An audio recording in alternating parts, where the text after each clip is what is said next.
Hi there, welcome. So I previously made videos within the dating and relationship space such as what to look for in a partner, the main signs of a toxic relationship, and how you know you found the one. This time I want to cover 4 very fundamental and powerful principles or tips that I believe just by knowing will increase your chances of having a healthy, long-term, successful relationship. So jumping into number 1 is the idea of the 2 general dating pools. So the idea of dating pools is interesting because everyone individually has their own set of preferences, ideals, and even non-negotiables. So some of the factors that affect the kinds of people who you attract, who you're attracted to, but ultimately whether you're compatible in the long run are things such as religion, culture, but more broadly, values in general. So in a way you can view the world as a series of dating pools that either work for you or don't. But what's interesting is if you zoom out enough, it becomes clear that the world consists of 2 super dating pools that everyone either fits into the first or the second exclusively. So these pools represent secure relationships and insecure relationships. Now it's important to note that if for whatever reason you fit into the second pool, which is insecure, it doesn't necessarily mean that you're insecure in any or all areas of your life. So this theory is limited to just your relationships. So you could be doing very well in your finances, your career, or many other areas of your life, but in the context of relationships, this could be the area that you're struggling. The reason why this idea of dating pools is so powerful is because many experts agree that there is little or no crossover between these 2 super dating pools. So what I mean by this is that people in the first dating pool tend to attract each other, equally people in the second dating pool tend to attract each other, but there's very little attraction or interest across those 2 pools. So this attraction is typically both conscious and subconscious, and like I said, these dating pools are kind of wrappers around your own individual preferences. So just because you have a particular preference or requirement such as religion doesn't necessarily mean that you fit into one pool or the other. These pools wrap around all of those preferences and then ultimately you end up in one or the other pool. So I think a very important thing to know is that just because you may be in one pool doesn't mean that you're resigned to that pool for eternity. It's very possible that you can move from one to the other, or even have done over the course of your life so far. Now obviously if you have the long-term goal of being in a stable, secure and healthy long-term relationship, then it's probably in your interest to be in the secure pool. Now obviously this begs the question, how do you know what pool you're currently in? Well, there are a few telling signs, but none of these are absolutely definitive. These are just good indicators or signals that you could be in, particularly the insecure pool. Now the first one is you have a history of insecure or unstable partners or relationships. It's very possible or even likely that at some point you will end up in a situation where you are introduced or you date someone who may themselves be insecure in some way. But there comes a point where if this keeps happening and you keep ending up in relationships with these types of people, then you have to look at the big picture and realize that you yourself is the common denominator between you and all of these relationships. Now obviously this could be hard to digest if it's the first time that you're really processing this idea, but in my opinion I think it's actually empowering, because now that you have the awareness to be able to realize why these things keep happening, you can actually do something about it. Because I think there's nothing worse than unknowingly finding yourself in a lot of negative scenarios, not really realizing why it's happening in the first place. The second sign is that you're attracted to quote-unquote broken people, in that they possess a series of either destructive or unstable traits, but this actually gives you some kind of purpose in being with this person because you see it as your duty or job to try and change them or fix them. And then in doing this, you kind of see them as some kind of project. So the next telling sign is what I refer to as the void. And what I mean by this is that you're looking for someone to complete you or make up for some kind of issue or hole in your own personality or life. And until you find this person, you can't truly be satisfied independently. I believe that the way secure relationships should operate is that 2 people can function independently, but when they come together, they complement each other, as opposed to 2 people who can't function independently, and then when they come together, at times they feel comforted or even stabilized. One of the main signs of secure people and secure relationships is that they don't have a particular void they're looking to fill, particularly when this void is some kind of insecurity that without the other person they will feel empty or hollow. So thankfully there are a few solutions if you're looking to move from the insecure category to the secure pool. The first one is awareness, and just by watching this video, in fact, you're gaining some kind of awareness about your potential situation and some of the things that have been affecting your life and your relationships, and hopefully that gives you the knowledge to be able to do something about it.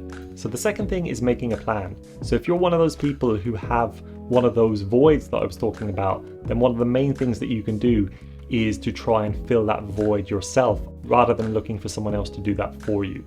A good rule of thumb is to try and become the kind of person who would be a good partner, as opposed to look for a good partner and hope that they will turn you into that person. So now moving on to the second tip of this video, which is people rarely know what they want or even what is good for them. It's interesting because I've met people who've been absolutely sure of the kinds of people who they think they need in their life, and more specifically the type of profile of their future partner, but later on only to realize that that initial expectation was not actually healthy or helpful for them. Now, it's not to say that you can't have preferences in a partner or a relationship, but I think it's usually a good idea to keep open-minded about the specifics of that person as opposed to the general traits of a good partner or a good relationship. For example, it's totally reasonable or even advisable to seek someone with qualities such as honesty, trust, kindness, and so on. But then when it comes down to the specific traits such as height, eye color, ethnicity, and so on, I think these traits can be very limiting if you really hone in on them and say that I can't have anything else other than these traits. From first and second-hand experience, I found that many people don't really know what they want until they actually find it. So there's been so many people who's ended up in relationships with people who they never would have guessed or expected to when they were younger, but only to realize that these are the kind of traits that actually matter to them or are even good for them in the long run. So it's interesting, if you look at studies or data in general around dating and relationships, clearly there are some common things that people are drawn to and find valuable or attractive in their partners. But when it comes to data as well, it also shows the kinds of things that you should go for, which correlates with a long-term healthy relationship as opposed to what people think they want. So if you're interested in knowing more about this, then feel free to check out some of my other videos, such as the one how to know when you found the one, or how to recognize a toxic relationship. So now moving on to the third principle, and the ones that I've covered so far have been pretty general in that they are not specific to gender or sexual orientation, but this one I'm going to break down into both men and women, in that there are some differences in both practice and the stereotypes themselves. So the main idea here is when it comes to the roles of men and women, I think you should largely ignore the mainstream media. So the roles of men and women have changed a lot in the last few decades, and we're going to look at each one individually to see how we can optimize for those changes. So starting with men, and it's a little bit unfortunate because there are many men who are really struggling to come to terms with their sense of purpose or where they belong and finding their place in the world. It used to be very clear about the roles and responsibilities of men, but now in modern times it's a little bit more blurry, and a lot of guys are really struggling to find their pathway and, specific to relationships, how they should operate within one, but also their kinds of roles and duties and responsibilities as well. This is further exacerbated by some of the projections in the mainstream media, which are either misleading or confusing men in terms of what they should be and how they should act when it comes to partnerships or relationships. So for example, some women say that they want a sensitive man and others say that they want to be treated like a princess. But the problem with these two things is they're both oversimplifications. Being sensitive doesn't actually get you very far if you interpret being sensitive as someone who is very emotional or neurotic, particularly in times of difficulty or challenge. Instead, a much more accurate and beneficial way of looking at it is someone who has the capacity to understand their emotions, their own internal state, and has the ability to connect emotionally with their partner. Equally, the whole example of a girl saying she wants to be treated like a princess doesn't work very well in practice typically, because it fails to identify the particular role that the guy has in that dynamic. I think it's safe to assume that every girl wants to be treated well and with respect, but the problem with this phrase is it can easily be mistaken for being a kind of fan or servant in a relationship instead of someone who is a partner of equal stature.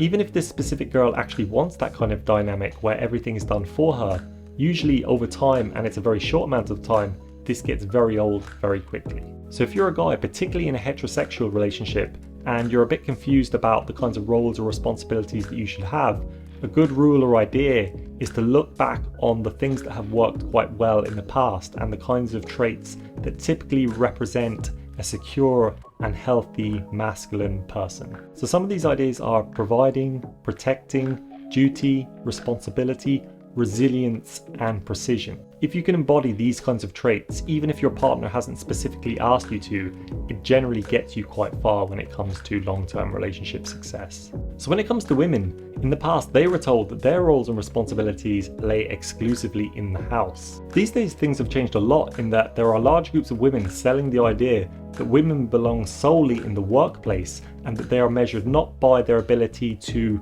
be a mother or operate in the household, but instead by how much success they attain in their career. In my opinion, both of these views are extreme and unhealthy because life is ultimately multi-dimensional. If you view yourself just in one dimension, such as your career or your time at home, then this could very easily lead you to being unsatisfied across all areas of your life.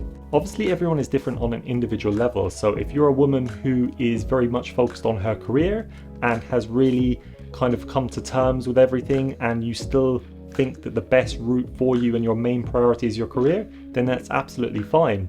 But equally, you shouldn't be pressured into that kind of thought process if it's not actually true to who you are. So all in all, career and traditional femininity are not mutually exclusive, and they can coexist and operate very effectively together as long as they're the kinds of things that you actually care about. So now we move on to the fourth and final of these points, and that is the disparity of attraction. So the first part of this is the idea that women are hypergamous. What this means is that women tend to date across or upwards on the competence or dominance hierarchies. So what are these competence hierarchies that I'm talking about? Well, there are quite a few of them, and these could be things such as status, success, wealth, intelligence, and so on. So I'm in no way saying that men have or should have more wealth, status, intelligence, or any of the above. But when it comes to dating preferences, it's very clear that the data shows that women value guys who are either equal or above them on any of these competence hierarchies. So there is a very interesting consequence to all this though, and while women are becoming more independent and successful and wealthy than they ever have, and that's great, but when it comes to finding a long-term successful relationship, it's actually becoming more of a struggle, because if they have this kind of deep-rooted preference where they like someone who is equal or above them on these particular competence hierarchies, then it's going to become harder and harder to find someone who meets this criteria because their dating pool shrinks as their success increases.